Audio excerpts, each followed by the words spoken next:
Hello guys, welcome to 5th generation hobby shop. Welcome to another quick video testing. Ngayon ang ating i-review is the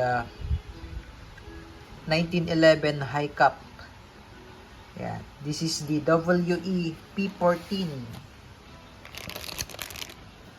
Ayan po yung model.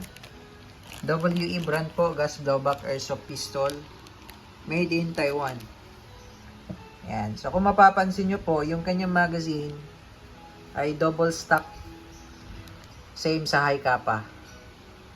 Yan. Pero yung design ay same sa 1911. Yan.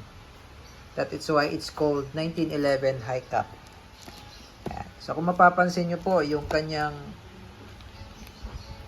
magazine, yung grip, malaki. Compare sa 1911. Yan, meron tayo ditong 1911 Type A. Yan, compare natin yung size. Ayan. Diba? So, this is the 1911 Type B pala. Type B na single stock yung magazine. So, ito yung magazine ng 1911. Single stock. Tapos, ito naman yung magazine ng P14. Yan yung magazine niya. High cap. Same na same siya sa high cap. High kappa. Sa mga T-Rex, I-Rex. Yan. Kaya ito po yung tinatawag na 1911 high cap. Ito po yung P14. Ayan. Ayan po yun. Okay, 30 rounder capacity din siya. Naka-ambidextrous manual safety na rin. Semi-automatic. Naka-beaver tail safety na rin yan. Tapos yung sight niya, adjustable rear sight. Windage and elevation. Sa front, naka-fix. Yan. So, wala lang siyang Picatinny ni rail for flashlight. Hindi katulad nung sa 1911 na Type B meron. Ayan.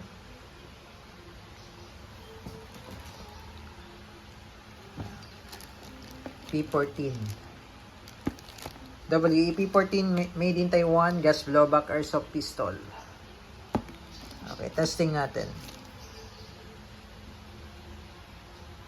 Okay, so bali sa P14 po, ang capacity po nito ay same sa high kappa, 30 rounder.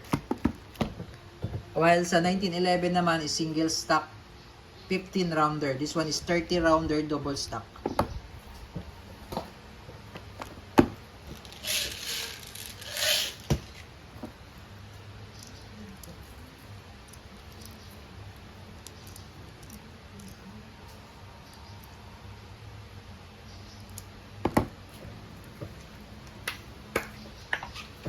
Load tayo ng gas. 3 to 5 seconds lang po. Inverted position.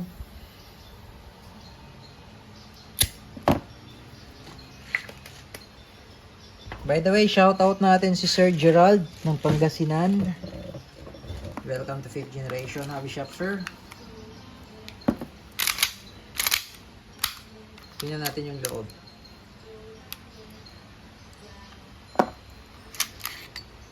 Yan, same lang sila sa 1911 din. Ang pinag-iba lang niya, yung magazine, high cap kasi siya. Kaya siya 1911 high cap.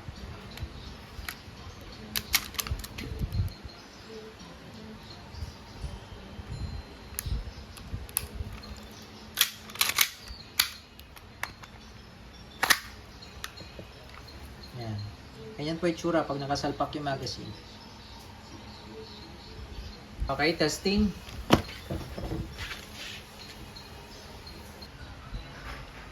Testing po, WE-P14 1911 high cap.